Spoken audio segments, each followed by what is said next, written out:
మనిషికి ఒక మాట, గొడ్డుకో దెబ్బని. Hi friends, welcome to EVC మస్తీ.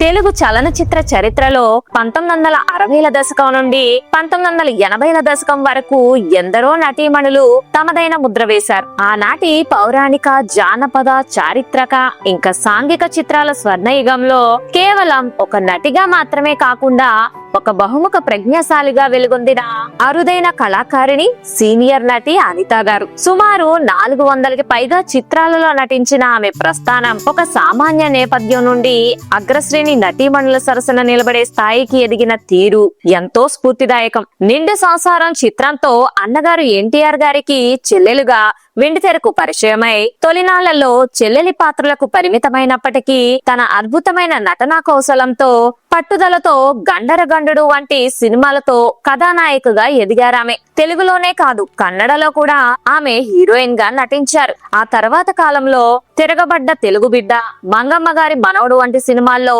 హుందా అయిన తల్లి పాత్రలలో నటించి మెప్పించిన అనిత గారి జీవితం అనేక మలుపులు, విజయాలు ఇంకా విషాదాల కలయిక. ఈ వీడియోలో అనిత గారి జన్మస్థలం, కుటుంబ నేపథ్యం, ఆమె ఎదుర్కొన్న కష్టాలు, అగ్ర హీరోలు ఎన్టీఆర్, ఏఎన్ఆర్, కాంతారావు లాంటి వారితో ఆమె పంచుకున్న అనుబంధం, ఇంకా ఆమె వ్యక్తిగత జీవితంలోని వివాదాలు, హీరోయిన్ గా ఎదగాల్సిన ఆమె సహాయ పాత్రలకి ఎందుకు పరిమితమయ్యారు, ఇప్పుడు ఆమె ఎలా ఉన్నారు, ఎక్కడున్నారు వంటి ఆసక్తికరమైన విషయాలన్నింటినీ ఈ వీడియోలో చెప్పుకుందాం. స్కిప్ చేయకుండా వీడియో చివరి వరకు చూడండి ఫ్రెండ్స్. అలాగే మన ఛానల్లో చాలా మంది సినీ ప్రముఖుల గురించిన వీడియోలు వస్తూనే ఉంటాయి. అవన్నీ మిస్ కాకుండా చూడాలంటే మా ఛానల్ ని సబ్స్క్రైబ్ చేసుకొని పక్కనే ఉన్న బెల్ ఐకాన్ కూడా యాక్టివ్ చేసి పెట్టుకోండి ఫ్రెండ్స్. అనిత గారి అసలు పేరు రమాకుమారి. 1949 డిసెంబర్ 8న మచిలీపట్నంలోని నందనరావు, వాణిబాల దంపతులకు పుట్టారు ఆమె తల్లి వాణిబాల గారు ఆ రోజుల్లో గొప్ప రంగస్థల నటి. వాణిబాల గారు జేవి రమణమూర్తి గారు, రావికొండలరావు గారు ఇలా తదితర నటీనటులతో కలిసి ఎన్నో నాటకాల్లో నటించారామె. అంతేకాదు, హీరో కృష్ణ గారి మొదటి సినిమా అయిన తేనె మనసులలో కూడా హీరోయిన్ సుకన్య గారికి తల్లిగా నటించారు. పశ్చిమ గోదావరి జిల్లాలోని కొయ్యలగూడానికి చెందిన వాణిబాల గారు తన అద్భుతమైన నటనా కౌశలంతో, వాచకంతో నాటక రంగంలో ఎంతో పేరు సంపాదించుకున్నారు. ఆనాటి నాటక రంగం నటీనటులకు కఠోరమైన క్రమశిక్షణను, స్పష్టమైన భాషా ఉచ్చారణను నేర్పే ఒక విశ్వవిద్యాలయం లాంటిది. కొయ్యలగూడెం లాంటి గ్రామీణ నేపథ్యం నుండి వచ్చి పౌరాణిక ఇంకా సాంఘిక నాటకాలలో స్త్రీ పాత్రలకు ప్రాణప్రతిష్ఠ చేసిన వాణిబాల గారి ఒడిలోనే అనిత గారికి నటన పట్ల ఆసక్తి చిగురించింది. తల్లి నాటక ప్రదర్శనలు చూస్తూ పెరిగిన అనిత గారు బాల్యం నుండే కళల పట్ల, ముఖ్యంగా నటన పట్ల అపారమైన ఆకర్షణను పెంచుకున్నారు. ఒక నాటక కళాకారునిగా వాణిబాల గారు అనుభవించిన కష్టాలు, నాటక రంగం వెనుక ఉన్న ఆర్థిక పరమైన ఇబ్బందులు అనిత గారికి చిన్న వయసులోనే జీవిత వాస్తవాలను పరిచయం చేశాయి. అనిత గారి తండ్రి నందనరావు గారు కూడా తన కూతురు సినిమాల్లో రాణించాలని కోరుకునేవారు. చిన్నప్పటి నుండే నాట్యం, నటనలో శిక్షణ ఇప్పించేవారు. నటి నిర్మలమ్మ గారి తండ్రి కృష్ణారావు గారు ఇంకా అనిత గారి తండ్రి నందనరావు గారికి మంచి స్నేహితుడు. ఆయన మచిలీపట్నం వచ్చినప్పుడల్లా నందనరావు గారి ఇంటికి వచ్చేవారు. అలా అనిత గారిని చూసి సినిమా రంగంలోకి పరిచయం చేయాలని ఉందని తన స్నేహితుడితో చెప్పారు నందనరావు గారు.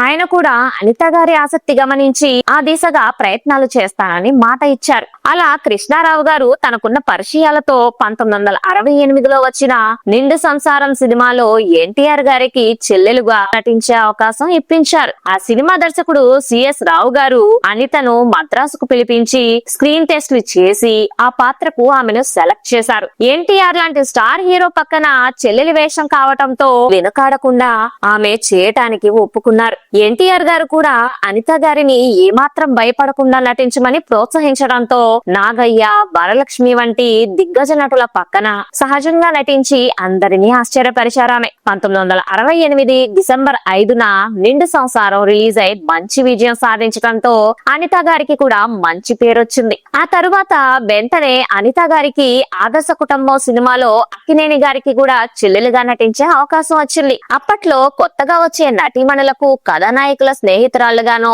లేక కథానాయకుల చెల్లెలుగానో పాత్రలు ఇవ్వటం ఒక ఆనవాయితీ. అనిత గారు కూడా ఈ మూస పద్ధతిలోనే తన కెరీర్ ను ప్రారంభించాల్సి వచ్చింది. చిన్న వయస్సు ఇంకా ఆకర్షణీయమైన రూపం ఉన్నప్పటికీ స్టార్ ఇమేజ్ లేకపోవటం వల్ల ఆమెకు తొలినాళ్లలో చెల్లెలి పాత్రలే ఎక్కువగా లభించాయి. అయినప్పటికీ ఆ పాత్రల పరిధి తక్కువైనా సరే తన నటనతో, కళ్ళతో పలికించే భావాలతో ఆమె ప్రేక్షకులను, చిత్ర బృందాలను విశేషంగా ఆకర్షించారు. కెరీర్ మొదట్లోనే ఎన్టీఆర్ గారు, ఏఎన్ఆర్ గారులతో కలిసి నటించే అవకాశం రావటం అనిత గారి నటనా జీవితానికి ఎంతో ఉపయోగపడింది. ఈ అగ్ర హీరోలతో పని చేయటం వల్ల ఆమె నటనలో మరింత రాటుదేలారు. ఎన్టీఆర్ గారు సెట్స్ లో ఉండే కఠినమైన క్రమశిక్షణ, సంభాషణల పట్ల ఆయన చూపే శ్రద్ధ, ఏఎన్ఆర్ గారి సహజ నటన, పాత్రలో లీనమయ్యే తత్వం ఆమె స్వయంగా గమనించి తన వ్యక్తిగత వృత్తి జీవితంలో అలవర్చుకున్నారు. ఈ దిగ్గజ నటుల ప్రోత్సాహం ఇంకా మార్గదర్శకత్వం కారణంగా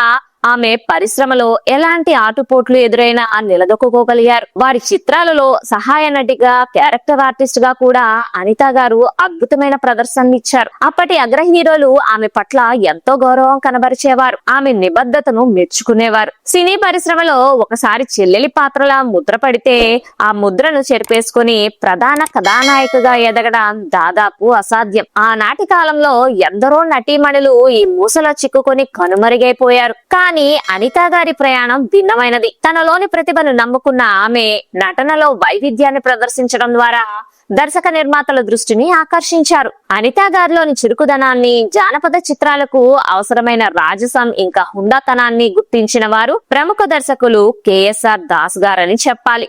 అప్పటికే జానపద చిత్రాలు తెలుగునాట ఘన విజయాలు సాధిస్తున్న సమయం అది. జానపద చిత్రాలలో నటీమణులకు కేవలం గ్లామర్ మాత్రమే కాకుండా కత్తి సాము, గుర్రపు స్వారీ ఇంకా పౌరాణిక భాషా పరిజ్ఞానం అవసరం. తల్లి వాణిబాల గారి దగ్గర నేర్చుకున్న నాటక పద్యాలు, డైలాగ్ డెలివరీ అనిత గారికి ఈ సమయంలో ఎంతగానో ఉపయోగపడ్డాయి. ఆమె తన శరీర ఆకృతిని, హావభావాలను జానపద కథానాయికకు తగ్గట్టుగా మలుచుకున్నారు. ఈ అంకిత భావమే ఆమెను చెల్లెలు అనే స్థానం నుండి హీరోయిన్ స్థానానికి చేర్చింది. అనిత గారిని అప్పటి ప్రముఖ జానపద హీరోగా పేరు తెచ్చుకున్న కాంతారావు గారు హీరోయిన్ గా ప్రోత్సహించి తన సినిమాలలో అవకాశం ఇచ్చారు. కేఎస్ఆర్ దాస్ గారి దర్శకత్వంలో కాంతారావు గారు హీరోగా నటించిన హిట్ సినిమా గండరగండుడు.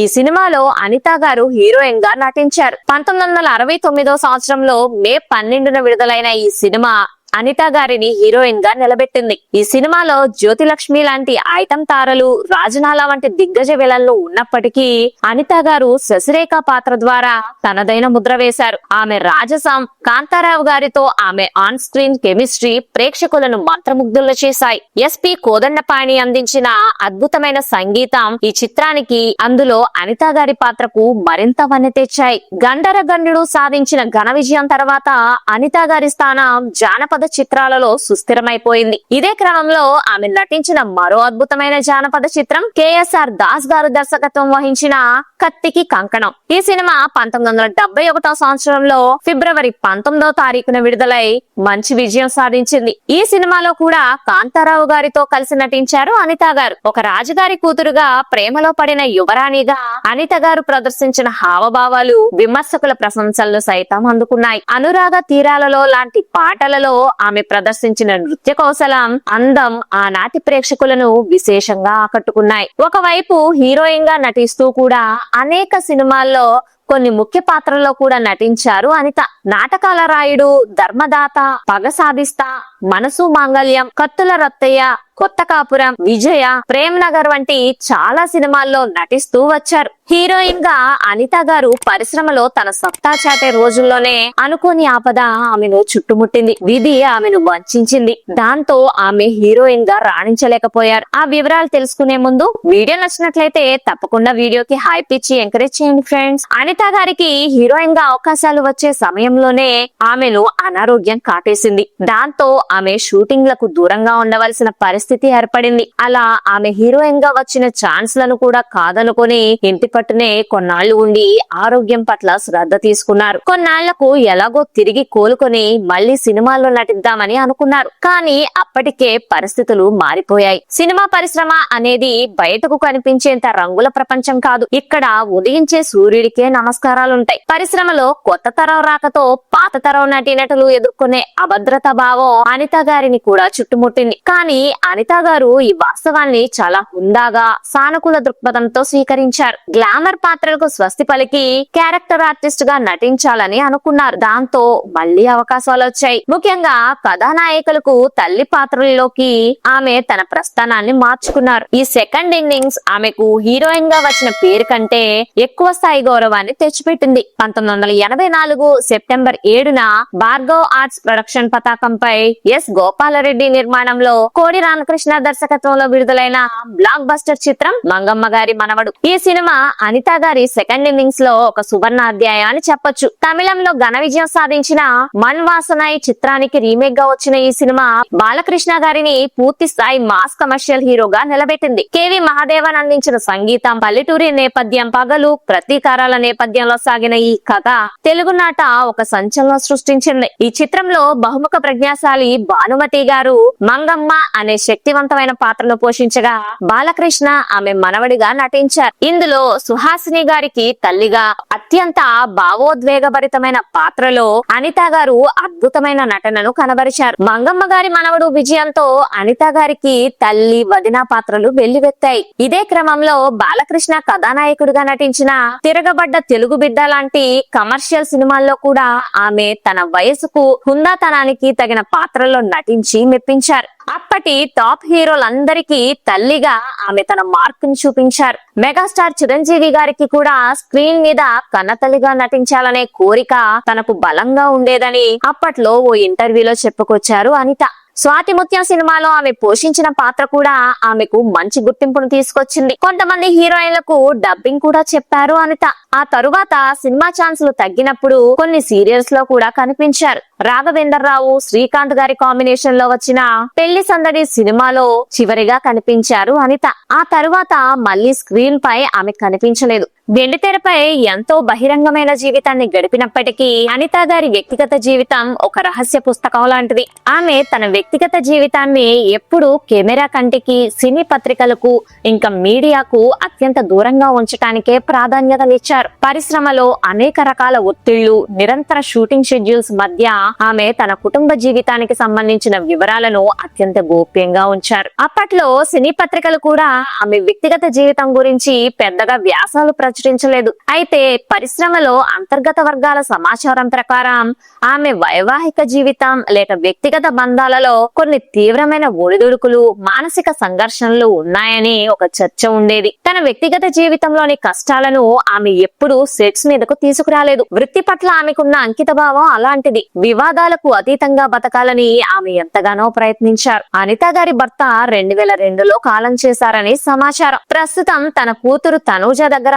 బెంగళూరులో ఉంటున్నారు ఆవిడ. వెండితెరపై పశ్చిమ గోదావరి జిల్లా గ్రామీణ నాటక రంగ నటి వాణి బాలా గారి కడపన పుట్టి ఎలాంటి గాడ్ ఫాదర్ గాని, సినీ నేపథ్యం గాని లేకుండా మద్రాసు చిత్రసీమలోకి అడుగుపెట్టి కేవలం తన కష్టాన్ని, ప్రతిభను నమ్ముకుని చెల్లెలి పాత్రల ద్వారా కెరీర్ మొదలు పెట్టిన ఒక అద్భుతమైన ప్రయాణం అనిత గారిది. ఆ తరువాత కష్టపడి తనను తాను మెరుగుపరుచుకొని కాంతారావు గారి లాంటి అగ్రశ్రేణి జానపద హీరో సరసన గండర గండిడు, కత్తికి కంకణం చిత్రాలలో కథానాయకిగా మెప్పించడం ఆమె పట్టుదలకు ఒక నిదర్శనం. ఒకానొక దశలో హీరోయిన్ గా అవకాశాలు తగ్గుతున్న తరుణంలో కృంగిపోకుండా వయసును హుందాగా అంగీకరించి మంగమ్మ గారి మనవడులో తల్లిగా నటించి సెకండ్ ఇన్నింగ్స్ లో కూడా ప్రేక్షకులను తన నటనతో ఏడిపించిన ఘనత ఆమెకే దక్కుతుంది. ఆమె జీవితం నేటి యువ నటీనటులకు, ముఖ్యంగా చిత్రసీమలో అడుగు పెట్టాలనుకునే ప్రతి ఒక్కరికి ఎన్నో చేదు వాస్తవాలను, అలాగే జీవిత పాఠాలను నేర్పుతుంది. అనిత గారు కేవలం ఒక పాత నటి మాత్రమే కాదు, ఆమె ఎన్నో ఎత్తు పల్లాలు చూసిన ఒక పోరాట యోధురాలు. ఆర్థిక ఇబ్బందులు, మానసిక అనారోగ్యం ఆమెను శారీరకంగా కృంగదీసి ఉండొచ్చు, ఆమె పరిశ్రమకు దూరం కావటానికి కారణమే ఉండొచ్చు. కానీ ఒక కళాకారిణిగా ఆమె పోషించిన పాత్రల ద్వారా ప్రేక్షకుల గుండెల్లో శాశ్వతంగా నిలిచిపోయిన ఒక అద్భుతమైన నటీమణి ఆమె. అనిత గారు నటించిన సినిమాల్లో ఏ సినిమా మీకు బాగా ఇష్టమో కామెంట్స్ లో కామెంట్ చేయండి. ఇది ఫ్రెండ్స్ అలనాటి నటి అనిత గారికి సంబంధించిన వివరాలు. అనిత గారు నటించిన సినిమాల్లో ఏ సినిమా మీకు బాగా ఇష్టమో కామెంట్స్ లో కామెంట్ చేయండి. అలాగే ఈ వీడియో మీద మీ అభిప్రాయాన్ని కూడా కామెంట్స్ లో తెలపండి. మరింత మంది సినీ ప్రముఖుల గురించి తెలుసుకోవాలంటే మన యూవీసీ మస్తీ ఛానల్ ను సబ్స్క్రైబ్ చేసుకుని బెల్ ఐకాన్ ని యాక్టివ్ చేసి పెట్టుకోండి. Thanks for watching friends. జై హింద్.